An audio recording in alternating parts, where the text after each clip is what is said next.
Now, Palau is an island country in Micronesia, subregion of Oceania in the Western Pacific Ocean. It consists of approximately of 340 islands. It is the western part of the Caroline Islands, while the eastern and central parts make up the Federated States of Micronesia. It's got a total area of around 180 square miles, making it the 16th smallest country in the world. The most populous island is Korora, home to the country's most populous city of the same name. The capital, Nuruman, is located on the largest island of Barbadad in Melakoke State. Now, Palau shares maritime boundaries with international waters to the north, the Federation States of Micronesia to the east, Indonesia to the south, and the Philippines to the northwest. Also, folks, if you can do us a big favor, we do not monetize the channel, so it would do us a big favor if you like our videos, give us a thumbs up, and also don't forget to hit the subscribe button on the right of your screen right here. You'll get new videos automatically as they come out. And I would like to hear from you. If you got a question or comment, put it below. Okay, now Palau is a democratic republic. The president of Palau is both head of the state and head of the government. Executive power is exercised by the government, while legislation power is vested in both the government and the Palau National Congress. The judiciary is independent of the executive and the legislation. Palau adopted a constitution in 1981. Now, as a sovereign state, Palau conducts its own foreign relations since independence. Palau has established diplomatic relations with numerous countries, including many of the Pacific islands like Micronesia and the Philippines. On the 29th of November 1994, the United Nations Security Council passed Resolution 963 recommended Palau's admission to the United Nations. And it actually has a pretty nice climate. In fact, it kind of reminds me of the Philippines, and it's not way away from it, but it's in that general area. But it's got a tropical rainforest climate with an annual mean temperature of 28 degrees centigrade, which is 82 degrees Fahrenheit. Rainfall is heavy throughout the year, averaging about 150 inches a year. The average humidity is 82%. And although rain falls more frequently between June and October, there is still much sunshine. Now, Palau lies on the edge of the typhoon belt. Tropical disturbances frequently develop near Palau every year, but significant tropical cyclones are actually quite rare. Cyclones like Mike, Pofa, and Haiyan are the only systems that struck Palau as typhoons on record. Now, let's look at the economy. Now, Palau's economy consists primarily of tourism, subsistence agriculture, and fishing. Tourist activity focuses on scuba diving, snorkeling, and the island's rich marine environment, including its barrier reefs, walls, and World War II wrecks. Now, in April 2022, Palau launched Allow Palau, a responsible tourism program aimed to preserve the country's natural environment and traditional culture. The government is the largest employer, relying heavily on U.S. financial assistance. Business and tourist arrivals numbered some 50,000 in fiscal year 2000-2001. Now, the health care is served by an 80-bed hospital, Palau National Hospital, with some medical specialties. There is no such specialty care in Palau, necessitating medical care in Taiwan, the Philippines, or Hawaii. There are no dermatologists or ophthalmologists, which are eye specialists, in Palau. Now, VEGF drugs or drugs for diabetic eye diseases cannot be given for eye conditions, so laser surgery is done by visiting American ophthalmologists. Palau National Hospital cannot treat certain brain hemorrhages, necessitating emergency airlift to Taiwan. Now, the official language of Palau is Palauan and English, except in two states, Conasor and Hautaway, where the local languages are Sonalese and Tobian, respectively, along with Palauan. Our official Japanese is spoken by some older Palauans and is an official language in Angkor. Now, because of the inheritance of the education system from the republic's time as a trust territory, English is a core subject within the Palauan education system, with a majority of the population utilizing its second language, a local dialect influenced by the Philippine English, although the influence by the Philippine English is developing.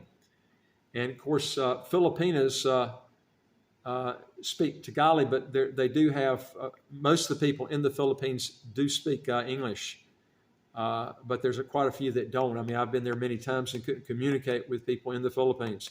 Now, the religion, according to the 2020 consensus, 46.9% of the population is Roman Catholic, 25.9% is Protestant, 5% Seventh-day Adventist, 5.1% is Mennonite, 4.9% is Muslim, and 0.9% the Church of Jesus Christ of Latter-day Saints, and then 11.4% are other religions.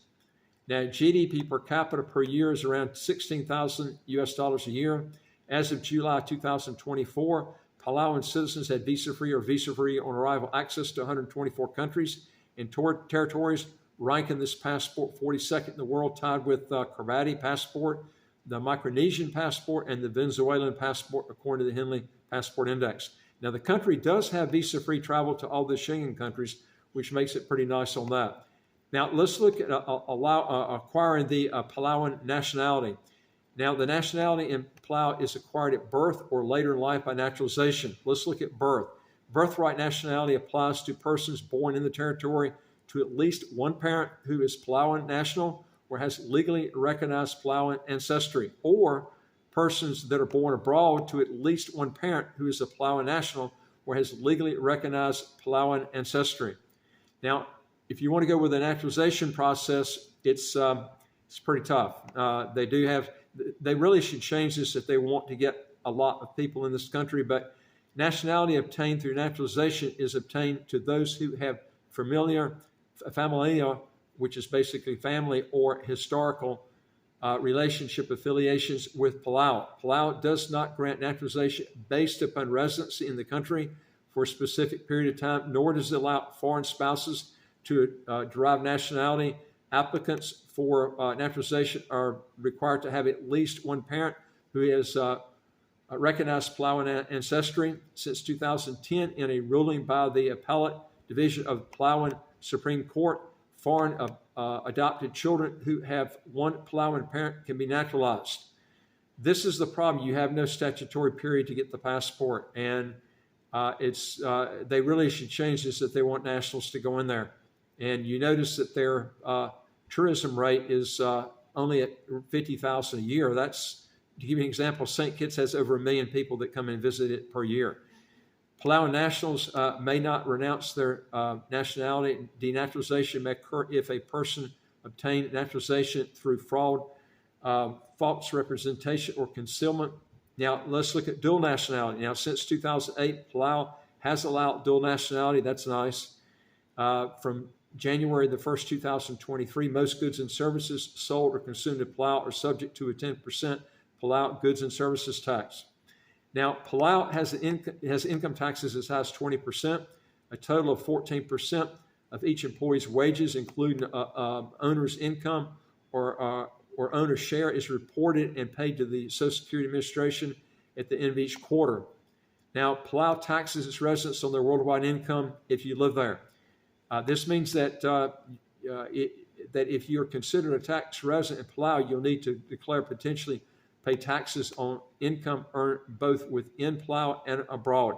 This is one thing I don't like about it. In fact, being a small country, they really should be coming out with really good tax laws. But it's a pretty place, but I don't like these tax laws. I like the dual citizenship, but that's pretty bad. We don't. This is the big key I always tell people that you want to be looking for when you're trying to get another passport. And this is my evaluation of this program. It's got dual citizenship it allows. The problem with it 20% is not real high, but why pay 20 when you can pay 0? And then on top of that, they're taxing your worldwide income, all your investments. To me, that's somebody needs to talk to the head of that country that's running that place, because if you really want to grow, you're going to have to change your tax laws. These are not good tax laws.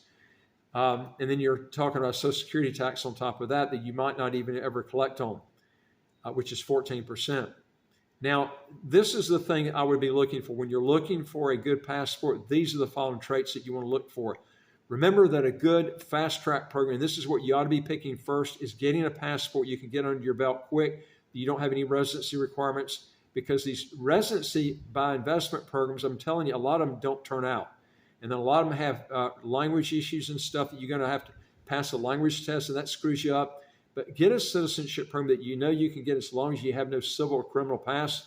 A lot of these residency investment or residency by investment countries do not go by their statutory requirement after the minimum residency requirements have been made, therefore messing you up for a passport in a reasonable period of time.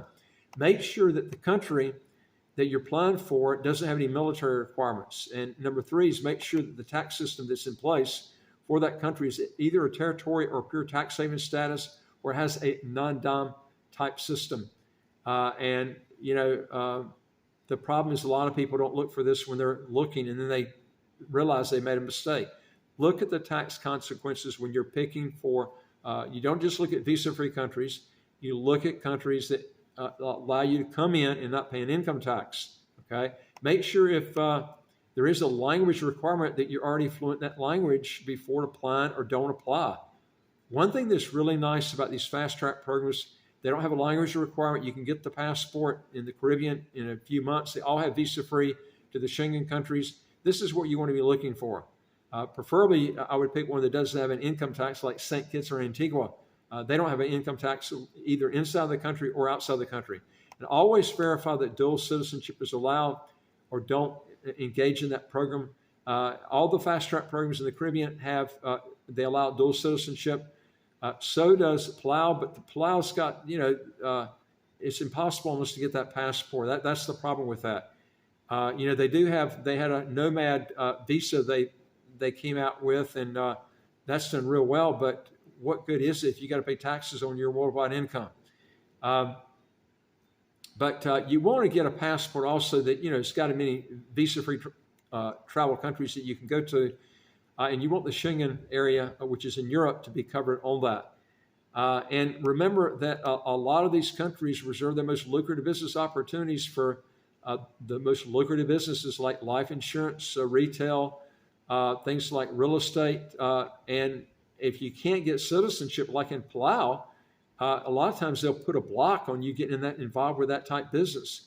And also remember that when you go to a new country, you don't know that language, it's going to take you 3 times longer to do everything. I would tell you firsthand, don't go to a country if you can't speak the language. I'm telling you, especially if you want to get that passport, you're going to get really, really frustrated. And I'll tell you, a lot better option than Palau, if you're looking for residency by investment, is Barbados. I actually like Barbados now better than Ireland, because Ireland has a 33% inheritance tax. So even if you, now you can escape it if you go there and then you get out of the trap, get the passport, and then leave. But if your time is not right, you can lose a lot of money in the inheritance tax. And of course, the inheritance tax is different depending on who you leave your money to. But Barbados doesn't have an estate or inheritance tax. They don't have a capital gains tax. They also have almost no property tax. They got a small stamp duty. They've got some of the best tax laws of any place in the world. And if you go there as a non-dom, they only tax your money that you bring into the country.